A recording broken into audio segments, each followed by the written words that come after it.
Qual é o tema? Governo. Piano. Sem pede. Grite bem alto. Governo. Eu posso sugerir um tema para essa noite? Sim. O meu governo está até nos ossos. E 3 deram glória. O meu governo está até nos ossos. A gente vai descobrir um personagem que possivelmente o governo de Deus não está só ele em vida, mas até nos ossos. Então, quero te convidar a abrir Gênesis, capítulo de número 50, verso 22. Gênesis 50, 22. Gênesis 50, 22. E José habitou no Egito, ele e a casa de seu pai, e viveu 110 anos. 23. E vi José os filhos de Efraim, até a 3ª geração. Também os filhos de Maquir, filhos de Manassés, os quais José tomou sobre os seus joelhos. 24. E disse José aos seus irmãos: eu morro, porém Deus certamente vos visitará e vos fará subir dessa terra para a terra que jurou Abraão, dar a Abraão, Isaque e a Jacó. 25. José fez jurar, grite bem alto, jurar. José fez jurar aos filhos de Israel, dizendo: certamente Deus vos visitará, farei transportar os meus ossos daqui. Repita comigo, os meus ossos. Mais alto, os meus ossos. Quantos ossos o corpo humano tem? 206 ossos. Você sabe quantos ossos você, quando nasce, quantos você tem?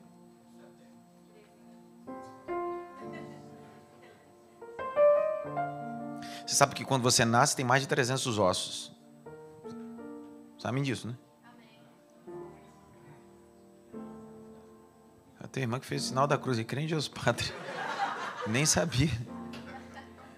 Vou ler de novo, 25.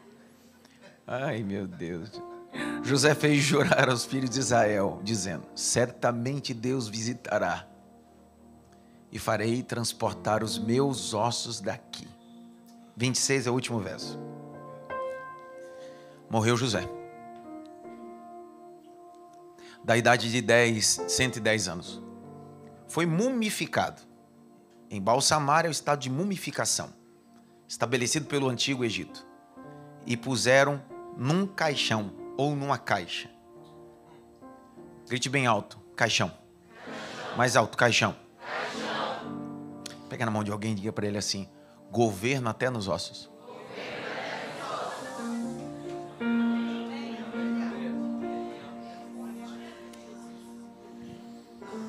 Deixe a Bíblia aberta, por favor. E eu queria ser muito rápido com vocês, mas pensar sobre governo. O tema do nosso ano na IBR é sobre o governo de Deus. E é uma das coisas que a gente precisa literalmente amadurecer sobre governo. Governo está correlacionado à administração, gerir momentos difíceis de conflito. Você sabe que a origem do homem é o pó, destino do homem é pó, e a missão do homem é governar. Vou de novo. Qual é a origem do homem? Destino do homem? Missão do homem? A Bíblia diz em Eclesiastes que assim como o homem foi formado do pó ele precisa voltar. Então a origem do homem é? Estou falando de matéria, ok? A origem do homem é? Destino do homem. Nesse inteirinho, enquanto ele está caminhando pela terra, ele precisa cumprir uma missão, objetivo. E o objetivo dele é? Então ele é um pó levantado que governa. Entenderam nada? Porque qual é a sua diferença para aquele que está sepultado no cemitério mais perto aqui? Ele é um pó deitado e você é um pó levantado. Entenderam não? Sim ou não? Origem? Destino? Missão? Governar. Quando a primeira vez eu ministrei em Londres, meu maior sonho não era pregar em Londres, meu maior sonho era conhecer o sepulcro de Charles Randall Spurgeon, o príncipe dos pregadores. Eu vou te dizer uma coisa, eu me emocionei tanto, porque esse camarada me inspirou no seminário, suas pregações, seus ensinamentos, e quando eu estava no sepulcro, me passou uma história na minha cabeça. Só que lá no sepulcro eu orei ao Senhor dizendo: Deus, a diferença dele para a minha é uma só, fora a historicidade. Ele é um pó deitado que já marcou a época dele. Eu sou um pó levantado, ainda dá tempo de eu marcar a minha geração. Origem, destino, missão. Quando Deus sopra na narina de Adão que ele é pó, mas pó o quê? Pó o quê? Porque enquanto ele não era pó levantado, Deus nunca deu o governo para ele. Eu vi, meu Deus, 2 pessoas entenderam. Vou de novo. Porque enquanto você não é pó levantado, Deus não coloca governo na sua mão. Quando Deus forma o homem, sopra nele o que nós chamamos em hebraico de ruá. Nunca diga ruach. CH, vocalização é ruá. R, CH em hebraico. Não ruach. Não cometa seu. Ruá, sopro. Deus sopra na narina do homem. Ele deixou de ser um pó caído e passa a ser um pó. E quando ele se torna um pó levantado, Deus entrega o governo na mão dele. Mas Deus não entrega o governo do céu. Não, não, não, não. Deus entrega o governo que está na terra, porque ele foi formado do pó. E a diferença dele do resto do pó é que esse pó levantado tem o DNA de Deus dentro dele. Uau! O leão pode rugir, o rinoceronte pode ter peso, mas nenhum deles tem o que você tem dentro. Fôlego de vida, unção para governar. Governo.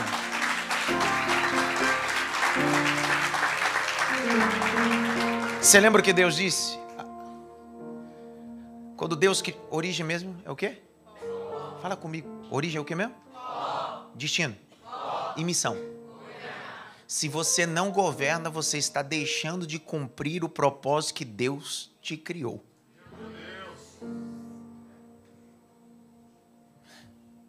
Há uma diferença entre governar e dominar.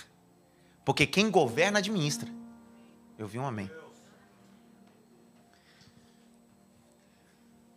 Quem é mais forte? Um ser humano ou um leão no embate? Quem é mais forte?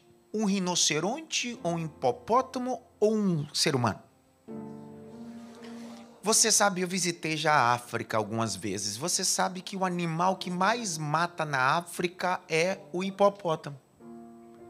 Primeira vez que eu fiz a savana entre Joanesburgo e em África do Sul, Joanesburgo, até Matola, que fica em Moçambique, 800 quilômetros de carro para entrar com Bíblia. A primeira coisa que a gente foi orientado, que os piores predadores não eram os leões ou outras coisas, mas era o hipopótamo. Se você colocar um homem perto do hipopótamo, você vai dizer assim, ele é mais forte. Só que de repente Deus olha para o homem e diz para ele, sabe esse hipopótamo? Sabe esse leão? Sabe esse elefante? Domine sobre tudo. Governe sobre tudo. Porque o nosso governo não está no braço. Era para você ter dado glória, não. O seu governo não está nas pernas, não é sobre musculatura, é sobre inteligência e sabedoria. Porque o que ele tem, o que você tem, ele nunca vai ter. Ele é um ser irracional. Deus colocou o governo sobre você. E governo fala de pessoas que pensam. Escute-me, por favor, eu sou a 3ª geração de pastor na minha família. Uma das coisas que eu fui criado na igreja é que ser crente, ou ser evangélico, ou ser gospel, fala de pessoas que nunca pensam. O contrário, nós pensamos, o crente pensa, o evangélico pensa, e melhor de tudo, o governo de Deus está sobre nós para governar, até nos ambientes catregáticos para a glória do nome de Jesus. Grite bem alto, o governo de Deus está sobre mim. Vamos ver se a gente entendeu. Origem? Vamos lá. Origem? Destino? Missão. Qual é a missão do homem? Deus disse governe sobre? Governe sobre a terra. Agora pergunta: quem é que criou o elefante? O leão? Deu o nome para eles?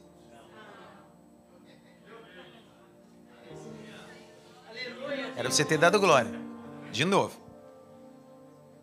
Quem é que criou os animais? Só que Deus cria e faz o mais difícil. Deus cria e faz o mais difícil, sim ou não? Aí Deus chama o homem, cria o homem do pó da terra, põe um pó levantado, sopra sobre ele, é por isso que ele se levanta, e Deus disse: eu já criei. Mas quem quer governar precisa dar nome. Era para você ter dado pelo menos alguma coisinha agora, mas vou de novo. Olha o que Deus está dizendo. Segundo a cultura judaica é o seguinte: tudo que você coloca o nome, você exerce autoridade sobre.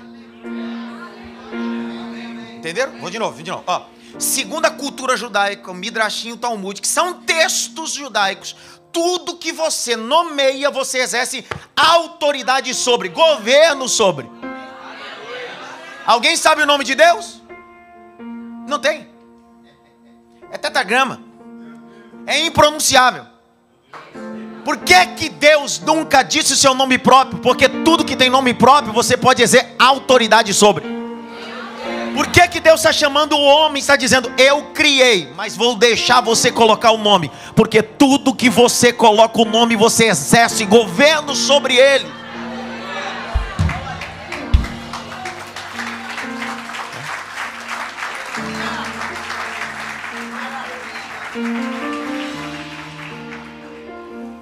Deus criou o homem, sim ou não?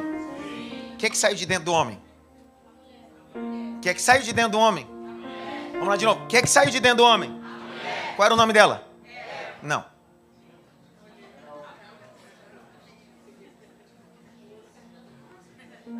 Outro dia eu entro nesse assunto para não criar confusão.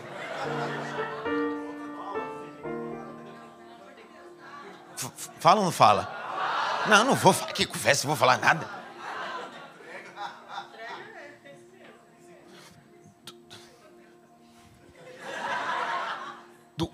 Pai de Natoque sair! De dentro do homem saiu o quê? Qual era o nome dela? Ninguém sabe mais. Você vê que todo mundo... Eva, agora já tem 4 só falando Eva. A primeira mulher da Bíblia teve 3 nomes. Tá com a Bíblia aberta?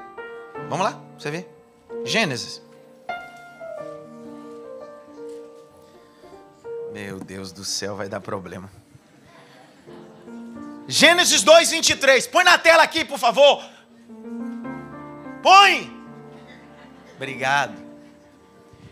E disse o homem: esta afinal é osso dos meus ossos, carne da minha carne. Qual é o primeiro nome? Claro, isso é bem pentecostal, não é não? E aí, varoa?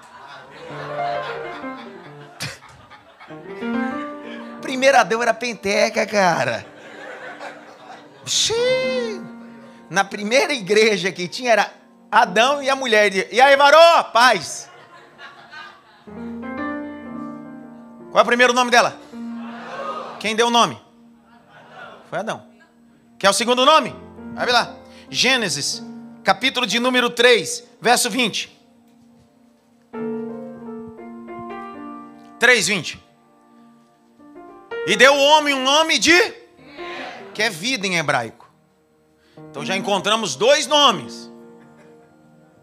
Qual é o primeiro? Segundo. Só que tem um problema. Quando você vai trabalhar o cronograma, a cronologia do texto, o primeiro nome que ela recebeu não foi varoa, nem Eva. Olha o primeiro nome que ela recebeu. Põe Gênesis 5, verso 1 a seguir. Põe aí. Gênesis 5:1 a seguir. Este é o livro da genealogia de Adão. No dia em que Deus criou o homem, a semelhança de Deus o fez. 2. O homem e a mulher criou. O homem e a mulher o quê? E os abençoou.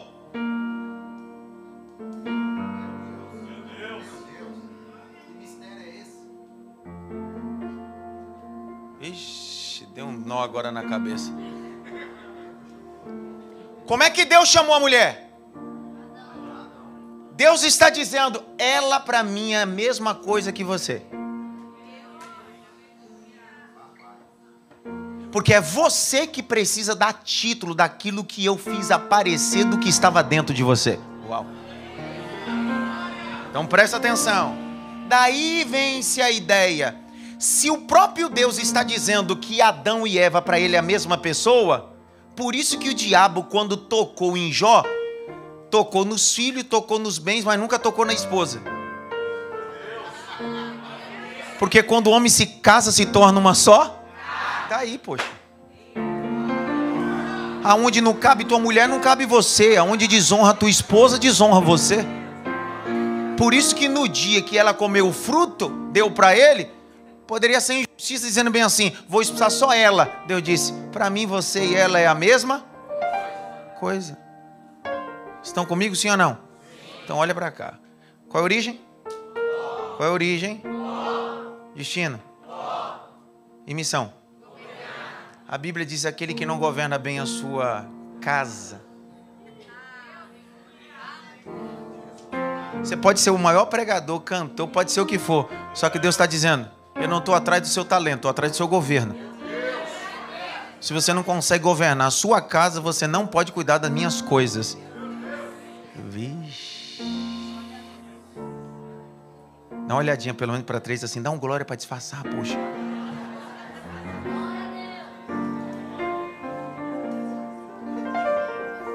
Grite bem alto, governo. Isso é para outro dia, vamos lá para a gente.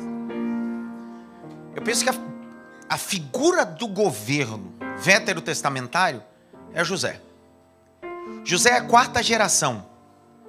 Nós conhecemos primeiro a tríade patriarcal, Abraão, Isaac e... É chamado de tríade patriarcal. Deus de Abraão, Deus de Isaac e Deus de Jacó. Você sabe que dentro das religiões monoteístas, esses três personagens são cultuados e estabelecidos. São três religiões monoteístas. Islamismo, judaísmo e cristianismo. Abraão, Isaac e Jacó estão lá e são personagens contundentes dentro dessa visão. Para nós, Abraão é a figura de fé. Isaac é a figura daquele que exerce a herança ou estabelece a herança que o pai havia deixado. E Jacó é o Deus de encontro, Deus de mudança de destino.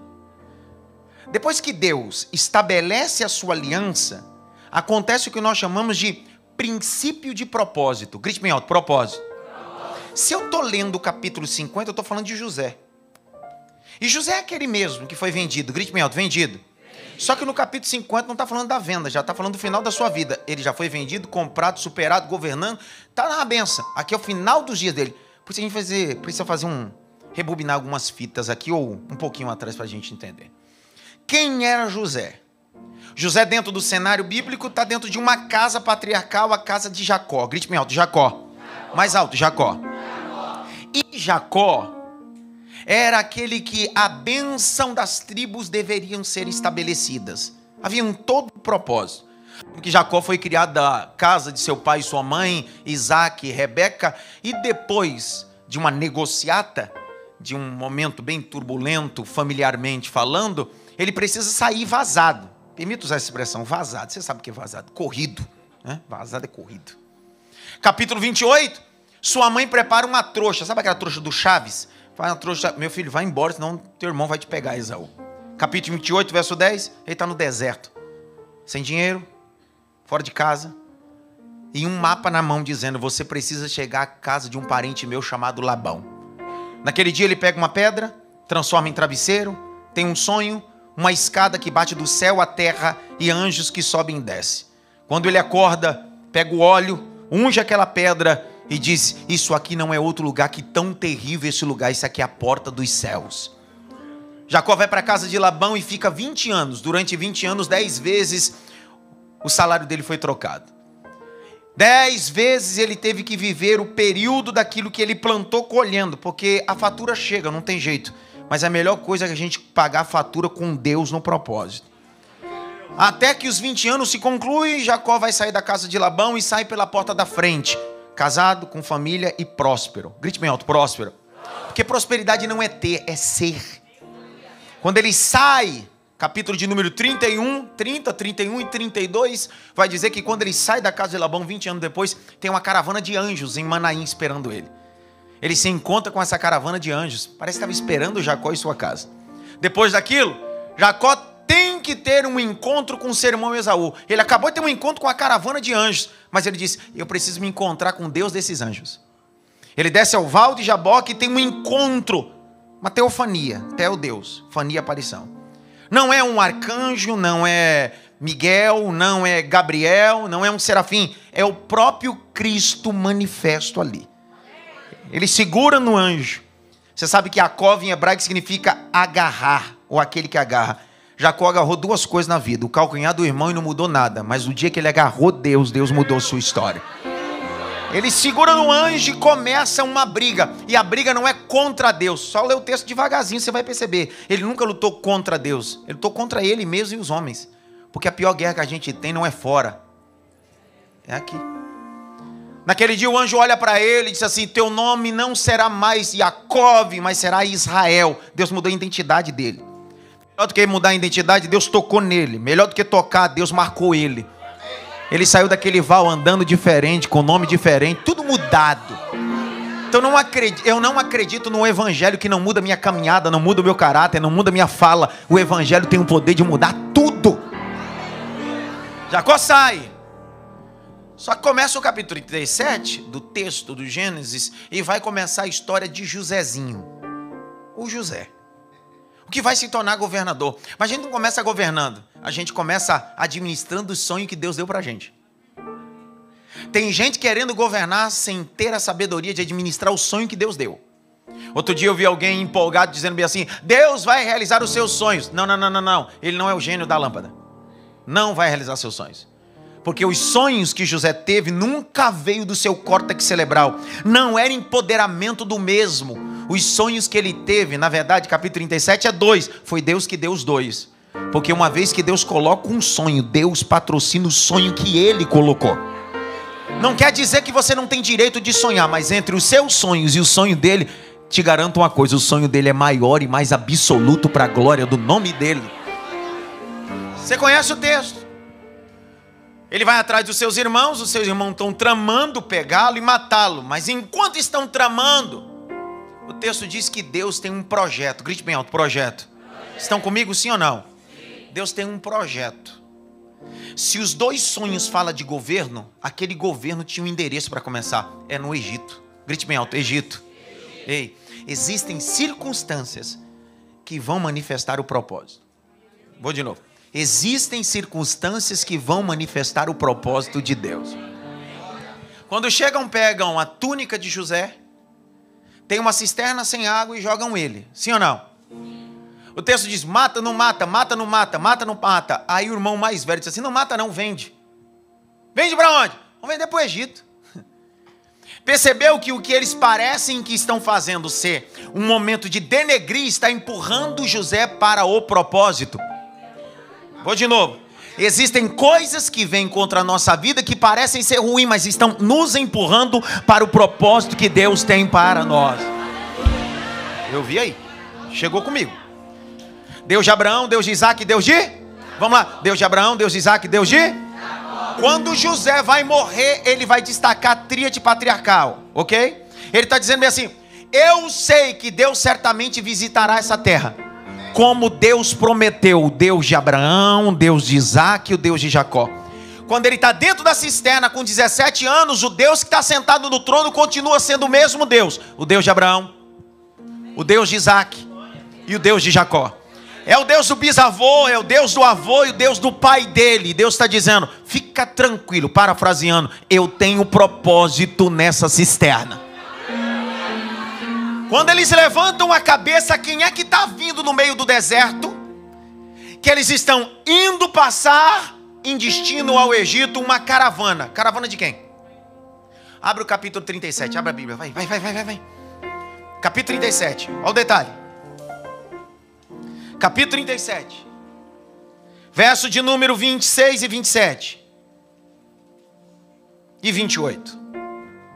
Olha lá. Então disse Judá aos seus irmãos, De que nos proveito matar o nosso irmão, esconder-lhe o sangue? 27. Vinde e vendemos. A quem? A quem? Não ponhamos sobre ele a mão, pois o nosso irmão é nossa carne.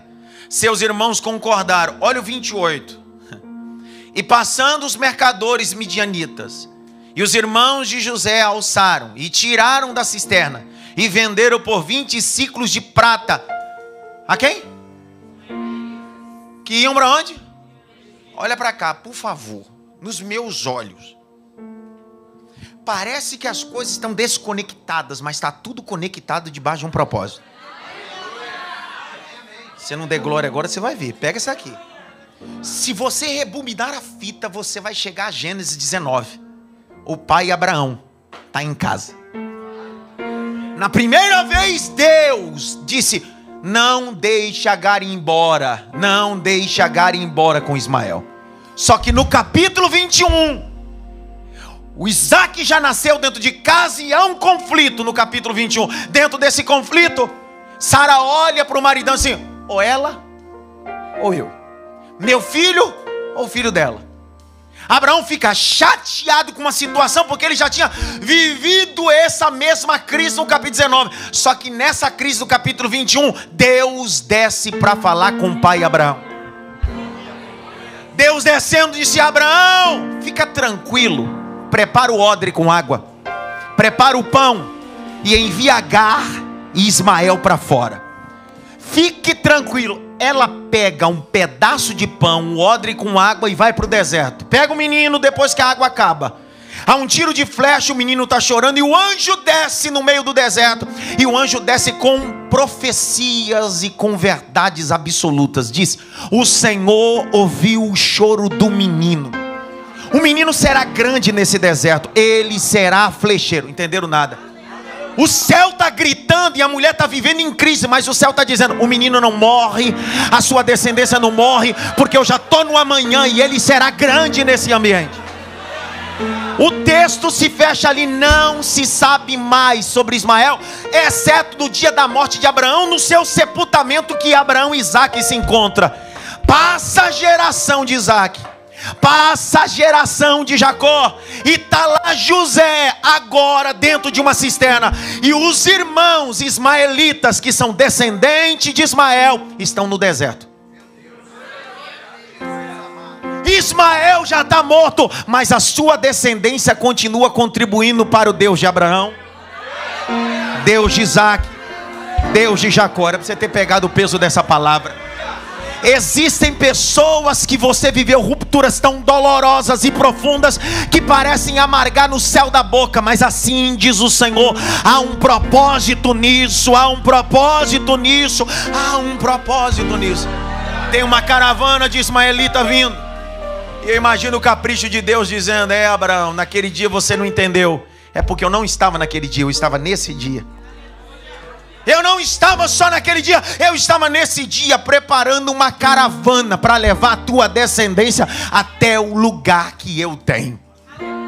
José chega no Egito, você conhece a história. Ele é comprado por Potifar. Os estudiosos vão dizer que pelo menos 13 anos ele viveu no Egito até o cumprimento do governo.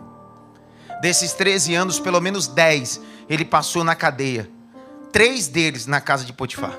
1 década preso por causa de uma calúnia. Eu vi o meu Deus.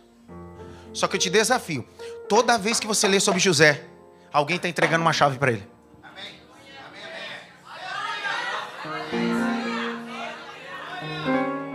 Escuta, vou falar de novo. São 13 anos, do dia que ele chega no Egito até o dia que ele recebe a chave do Egito como governador. Em todos os ambientes tem alguém fazendo assim: tem uma chave para você. Ah, mas você é escravo na casa de Potifar. Potifar diz: tá a chave da minha casa para você. Ah, mas levantaram uma calúnia, ele foi parar na prisão. O carcereiro diz: tá a chave da cadeia para você. Até uma hora que alguém não tem ninguém para interpretar o sonho, o faraó diz: tá a chave do governo do Egito também na tua mão.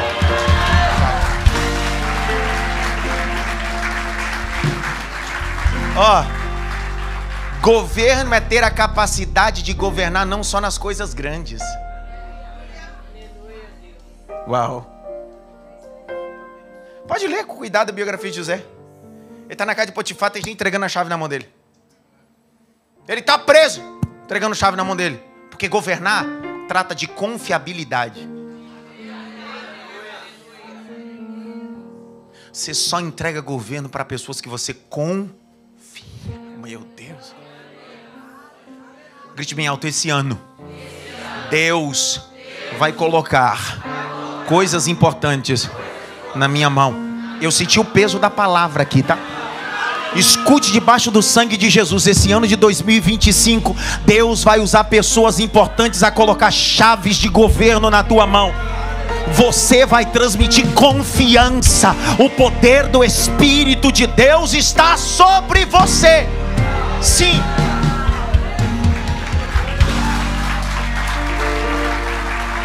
Sim. Grite bem alto: governo. Ele chega no Egito. Olha lá o capítulo 37, 28. E passando os mercadores midianitas e os irmãos de José alçaram e o tiraram da cisterna e os venderam por 25 de... A quem? Ei, tem gente que enquanto não valoriza, outros estão pagando. E levaram ele para onde? No sonho, Deus não disse aonde seria o governo. Disse? Não. O problema está aqui: Deus nunca conta o processo. Não vai dar glória? Tá bom.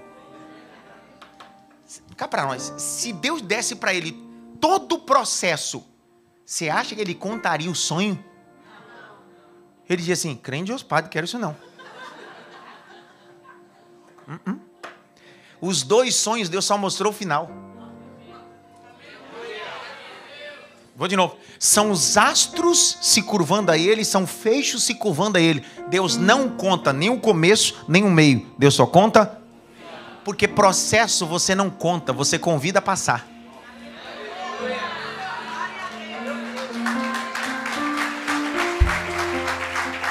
Vem. E eu vou caminhando para o final, já me deu fome. Tá.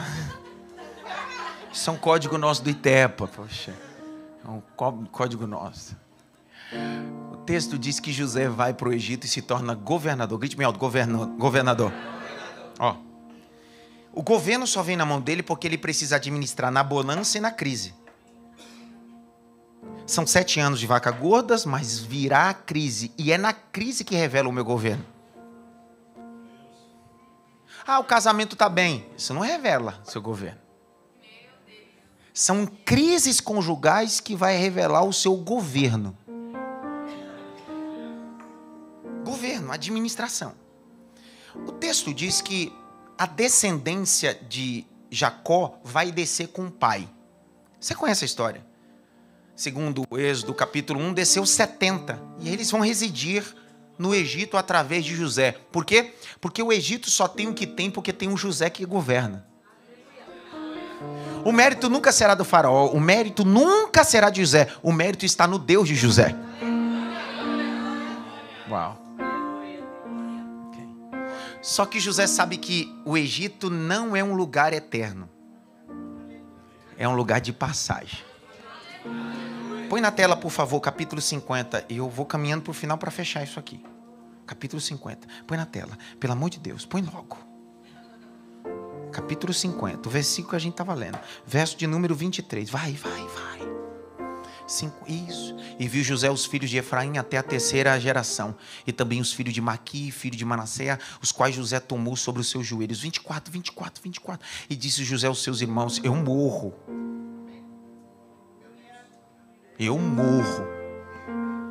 Mas certamente Deus visitará vocês. Vou de novo. Ele está dizendo assim: eu estou chegando no final, mas a promessa de Deus ainda vai se cumprir. Eu sei que é legal a música: eu morrerei enquanto a promessa... Não. O José está dizendo: eu vou morrer. Não, mas a música ali, morrer, não, morrer. Não, José está dizendo, eu estou morrendo e a promessa não se cumpriu. Ninguém fala nada comigo. Porque promessa não está correlacionada a você, está correlacionada à sua descendência. Meu avô morreu com 98 anos de idade. Só de pastor 50 anos. Coisas que Deus prometeu para o meu avô, eu vivo. Coisas que Deus prometeu a mim, meus filhos vão viver. Deus está dizendo, existe uma bênção de geração em geração sobre sua... Levanta a mão direita assim, bem alto, bem alto. Bate pelo menos em 3 mãos assim. Recebe essa bênção sobre a sua casa. Recebe essa bênção sobre a sua casa. Recebe essa bênção sobre a sua casa.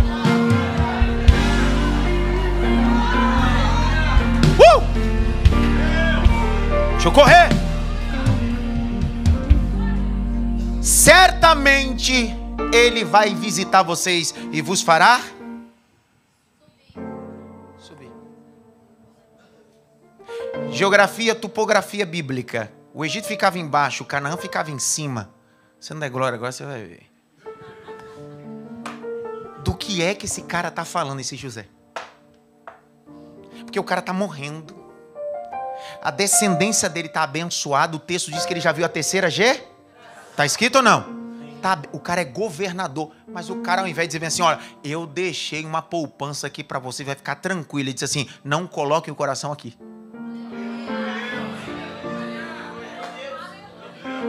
Porque, cara, o cara é o governador, segunda pessoa mais importante naquela época. Ele podia dizer assim, ó, tô deixando uma comissão para cuidar de vocês, cuidar da minha família. O negócio é o seguinte, vocês vão viver aqui de forma saudável, saúde econômica. Aí ele tá na beira da morte, olha para a descendência assim, ó, tira o coração de vocês do Egito.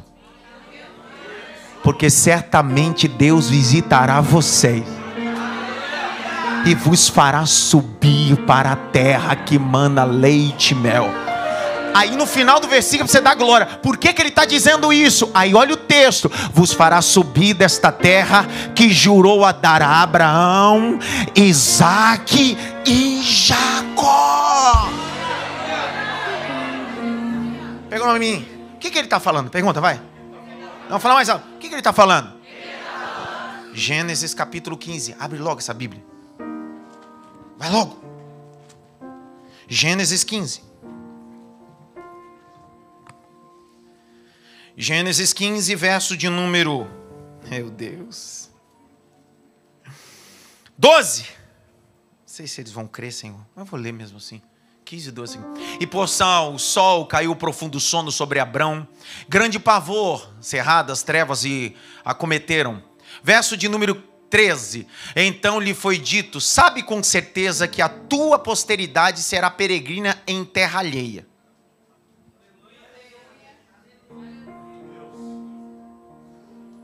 E será reduzida à escravidão. Já para você ter dado glória.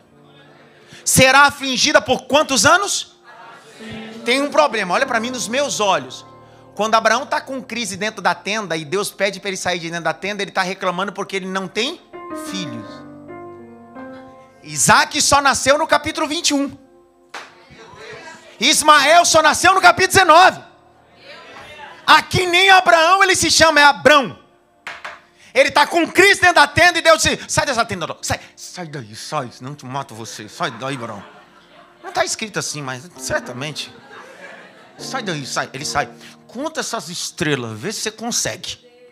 Ele não consegue. Aí Deus disse assim, deixa eu te contar o teu futuro.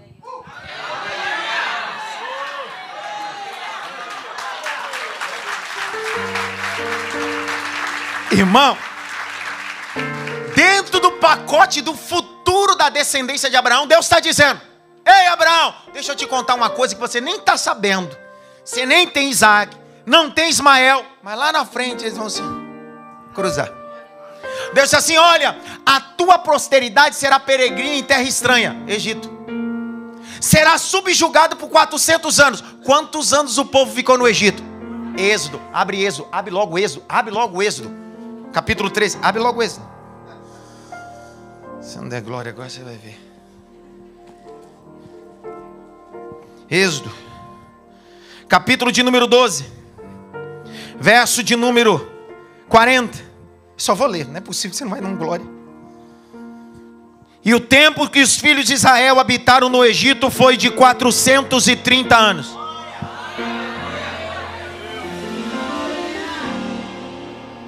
Não deu glória? O camarada não era nem pai de Isaac. Deus já estava falando da saída da descendência dele do Egito. Tem gente que diz assim, pegue Deus de surpresa. Como? Você está 500 anos na minha frente. 1000 anos na minha frente. Você está vivendo suas crises agora, e quando Deus te convida para sair da tenda, Ele te fala da sua história daqui a 500 anos.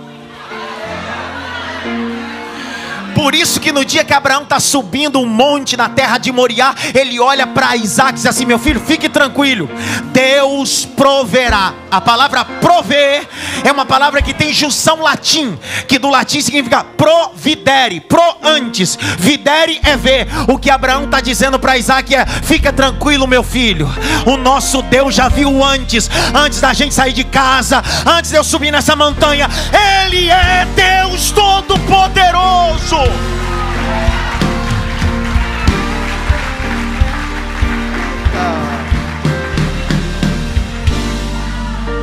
Certamente Deus vos fará. Aí ele diz assim, mas pelo amor de Deus, vamos fazer um propósito. Ele vai visitar vocês. Por que a quarta geração? Abraão, Isaac, Jacó e José. A quarta geração está dizendo para a outra geração, me cumpram essa profecia. Porque Deus falou com Abraão, Abraão falou com Isaac, Isaac falou com Jacó, meu pai Jacó falou com todos os irmãos, e eu estou morrendo e estou deixando claro para a minha primeira, segunda e terceira geração, Deus vai visitar. Deus vai visitar. Deus vai fazer. Que dia, que hora? Não sei, porque tudo que Deus faz não é do nada, mas é de repente. Eu não sei o dia, não sei a hora, mas eu sei que Ele não é homem para que minta, nem filho do homem para que se arrependa. Porquanto Ele não diria alguma coisa e não cumpriria. Ele é o Deus Todo-Poderoso. Agora olha.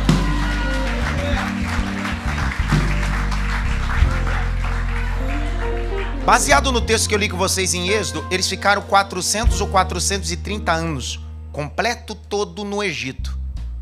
Então olha para cá. Se você fizer um cálculo básico, você tem que colocar mais 70 anos aí, pelo menos, entre esse gap. Então da fala de José até o dia que o povo sai, vai dar um gap. Porque há uma perseguição. O capítulo 1 do Êxodo diz, e morrendo José, o faraó que se assentou não sabia mais a sua história e começou a perseguir. Vamos colocar 450, 500 anos nessa brincadeira. Quando o povo começa a ser afligido. Até a saída. Morre uma geração. Nasce nova geração. Morre uma geração. Nasce outra geração. Morre uma geração. Nasce outra geração. A gente vai contar pelo menos 5 gerações. Quantas gerações? Estão comigo, sim ou não? Do dia que José falou até a saída do povo, pelo menos 5 gerações. Então aquela geração que morreu, mas a palavra continuou sendo transmitida até a outra geração. Isso fala de ensinamento oral. Imagina as pessoas dentro de casa, meu filho, não importa a aflição que você esteja passando. Não importa o que o Egito esteja fazendo contra você. Fica tranquilo. Deus prometeu para Abraão. Deus prometeu a Isaac. Deus prometeu a Jacó. E quem mais? Tem uma caixa com os ossos de José. E ele disse que Deus visitaria. Então guarda essa caixa que a gente vai. Essa caixa ou esse caixão. O texto chama caixão. Grite bem alto, caixão. Caixão é sinônimo de quê? Morte, o que mais? Hã? Enterro, o que mais? Tristeza, o que mais? Luto. Presta atenção. Ele está pegando a figura de morte e luto e está transformando em um ambiente de esperança. Eu vi o meu Deus, vou de novo, olha lá. Põe lá, Gênesis 50, por favor. Gênesis 50, pelo amor de Deus, para mim terminar. Gênesis 50, olha lá o verso de número 25. E José fez jurar os filhos de Israel, dizendo, certamente Deus visitará, e vos farei transportar os meus ossos daqui. 26. E morreu José da idade de 110 anos, embalsamaram, e puseram num. Toda vez que você chega para um caixão, você está triste e enlutado. Só que esse caixão, ou essa caixa com ossos, está quase 500 anos no meio do povo. E o povo está sendo humilhado, subjugado. Mas quando eles olham para aquela caixa de ossos, não é sinônimo de luto. Porque foi mumificado, não foi enterrado. Os restos mortais de José foi colocado numa caixa ou num caixão e vai passando de geração em geração dizendo: não enterra, porque ele não nasceu para ser enterrado aqui. O Senhor vai visitar a gente e Deus vai nos abençoar. Escuta essa. Um dia tem um homem de 80 anos na planície do Horebe apacentando as ovelhas do seu sogro Jetro. Qual é o nome dele? Uma sarça queima e a sarça, no meio da sarça, uma voz brada. É a voz de Deus. Como é que a voz de Deus bradou? Êxodo capítulo 3. Moisés, tira as alparcas dos teus pés, porque o lugar que você pisa é terra santa. Eu sou Deus dos seus pais.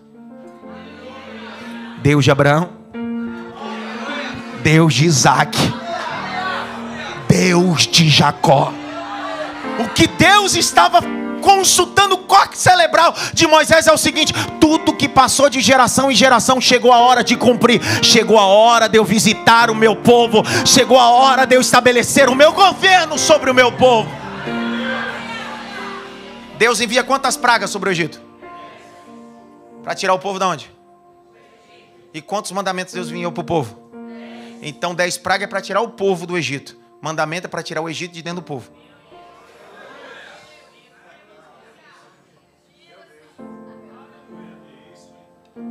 Ninguém fala nada agora. Deus envia 10 pragas, sim ou não? Sim. Qual foi a última praga? Última praga. Um anjo ia descer no Egito. Na casa que tivesse sangue no umbral da porca e na verga, tivesse comendo a cabeça do cordeiro, o pé do cordeiro e fissura do cordeiro, o anjo saltaria, que vem da expressão hebraica pessar, saltar. Deus está dizendo: na casa que tiver cordeiro, a praga vai saltar, não vai entrar.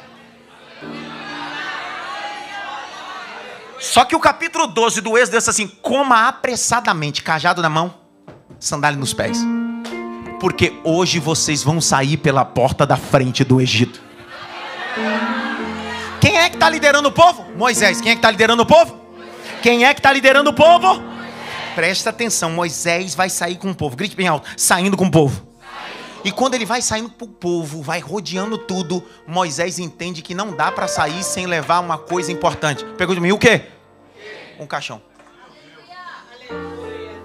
Se o povo ficou 430 anos afligido, era para você ter dado agora, 430 anos afligido, esse caixão com esses ossos está lá já. Ó.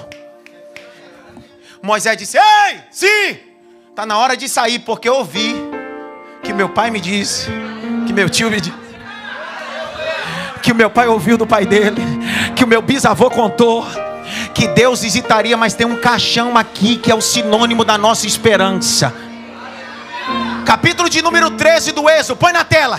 Capítulo 13, verso 19. Se eu ler isso aqui, se não der glória, você vai ver, vai. 13, 19. Lê, ali, olha lá. Também levou Moisés. De pregador, cara. E também levou Moisés consigo os ossos de José. Também levou Moisés consigo os ossos de José. Também levou Moisés consigo os ossos de José. Aleluia.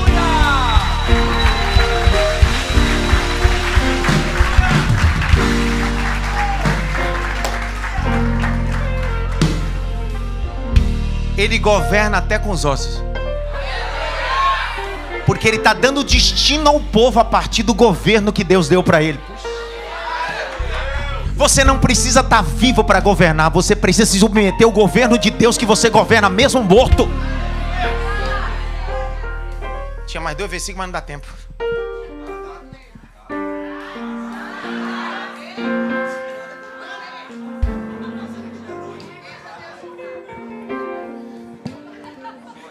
Glória! Grite bem alto: caixão. Mais alto: caixão. É sinônimo do quê? E o que mais? O que mais? E para o povo?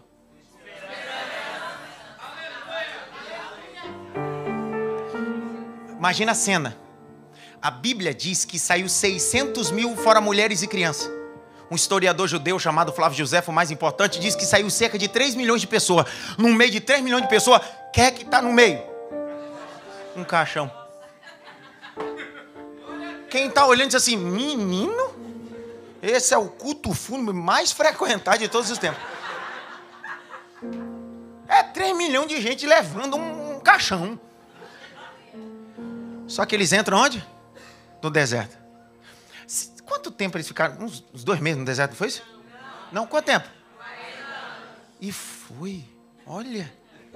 E ainda Deus permitiu que aquela geração que murmurou fizesse o quê? Morresse. Para uma nova geração? Só que aquela que morreu teve que contar do caixão para a nova.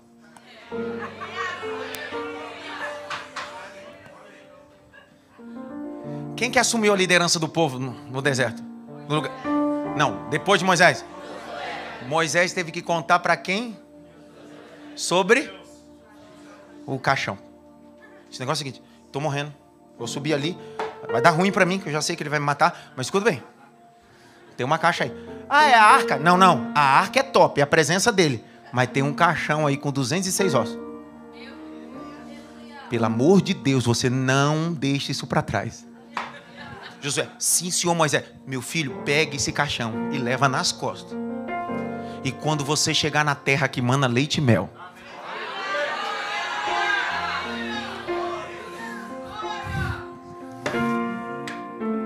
Josué 24, verso 31 e 32.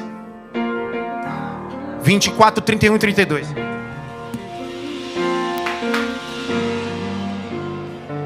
Serviu, pois, Israel ao Senhor todos os dias de Josué e todos os dias dos anciões que ainda sobreviveram por muito tempo depois de Josué e que sabiam todas as obras feitas pelo Senhor a Israel.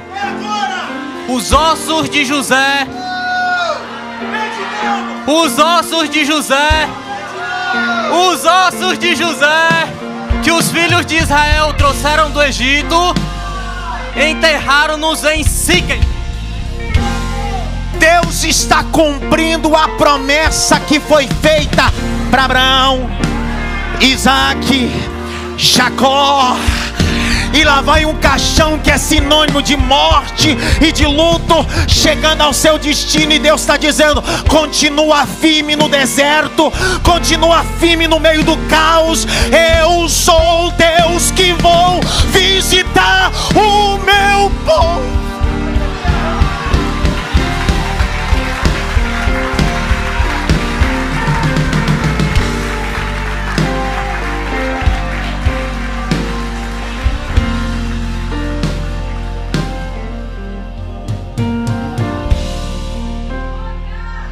Enterraram em?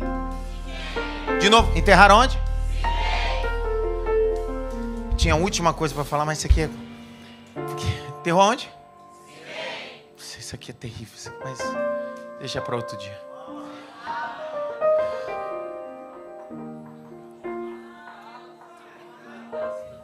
Enterrou onde? Você sabe que existe o que nós chamamos vício cultural de linguagem, chamado de hebraísmo. Não tem nada a ver com hebraico. Vício cultural de linguagem. Se você for em Minas, aipim. São Paulo, mandioca. Nordeste, e é a mesma coisa. Vício cultural de linguagem. Você sabe que a palavra Siquém, o nome da palavra Siquém, também significa sicar. Trata-se do mesmo ambiente geográfico. Um dia Jesus olhou para os discípulos assim, eu preciso passar em Siquém. Como é que é? Eu preciso dar uma passadinha lá em Siquém. Siquém na época de Jesus era território samaritano. Eu vi o meu Deus. Siquém era um território geográfico samaritano. Era para a Senhora da Glória. Na agenda de Deus ele colocou Siquém para visitar. Quando ele chega em Siquém, ele está cansado. João 4, verso 2 e 3. Pastor Davi não deu glória. Ele está sentado e senta na beira de um poço. Quando ele senta na beira de um poço, ele olha para os 12 discípulos assim, vamos comprar pão? Vai. Eu imagino Pedro e Tiago dizendo assim, quer que fique? Não, quero ficar sozinho. Os dois vão comprar pão. Isso já era umas 11h40. Quando ele sai, está vindo uma mulher meio-dia em ponto. Com um cântaro nos ombros. Meio-dia para pegar água na... E o poço fica em Siquém, herdade dada por Jacó, o seu filho José. Está escrito desse jeito. Jesus está sentado no poço, perna cruzada. Perna cruzada é acrescento meu. Jesus olhou para ela e disse assim, me dá um pouquinho da água. Quando ela bate o olho nele, diz assim, tu não sabe que temos problemas geopolítico, social e principalmente cultural? Sim. Então faz assim, vai chamar teu marido. Por que ele tem mania de tocar naquilo que a gente tem deformidade? Porque ele é o único que pode resolver o que está deformado em nós. Ela disse, eu não tenho marido. Ele disse, eu sei. Tinha 5. E o que tu tá agora, tu é amante, hein? Não é teu. Ela disse, tu és um profeta. Termina essa mensagem dizendo, por que Jesus foi em Siquém? Porque havia uma mulher vivendo um pesadelo na sua vida emocional, mas no território onde tem os ossos de um sonhador e um homem que entendeu o que é governo. Deus foi entregar para essa mulher o governo que ela havia perdido na história dela. E Deus restaura tanto o governo dela que ela solta o cântaro. Era para você ter dado agora. Ela solta o cântaro porque ela foi para a água. E ela larga o cântaro, não quer mais água, porque ela acabou de beber uma água que dá governo para ela. Ela entra em Samaria e agora não é mais aquela qualquer mulher. Ela está falando e todo mundo está dando crédito para ela. Vou de novo, pastor. Ela não é mais aquela mulher qualquer. Ela é uma mulher que teve um encontro com aquele que tem todo o governo. As pessoas em Samaria começam a ouvir ela. E melhor de tudo, ela se torna um evangelista. E toda Samaria vai até o poço ouvir Jesus Cristo. Porque uma mulher foi restaurada o seu governo. Fique em pé.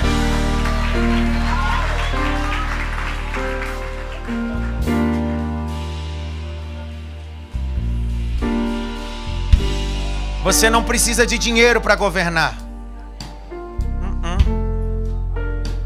Você não precisa de contato para governar. Você precisa se submeter ao Deus do governo. A expressão grega rupazo está debaixo de. Quem governa é alguém que se submeteu a outro. Ó, outrem. É sobre isso. Grite bem alto. 2025. É um ano de governo. Grite bem alto. Vou governar. Até nos ossos. Arthur, se eu falar isso aqui, se não der glória, você vai ver. Como assim? O governo de Deus está nos seus ossos. No dia que Eliseu disse assim, eu quero porção dobrada. Elias disse que seja feito conforme sua petição. Ele assunta os céus. No ministério de Elias houve 7 sinais. Quantos sinais? A porção dobrada era 14 sinais.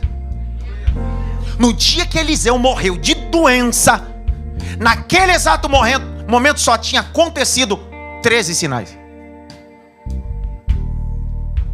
A morte de Eliseu, cronologia bíblica, só tinha manifestado 13 sinais. Quantos sinais?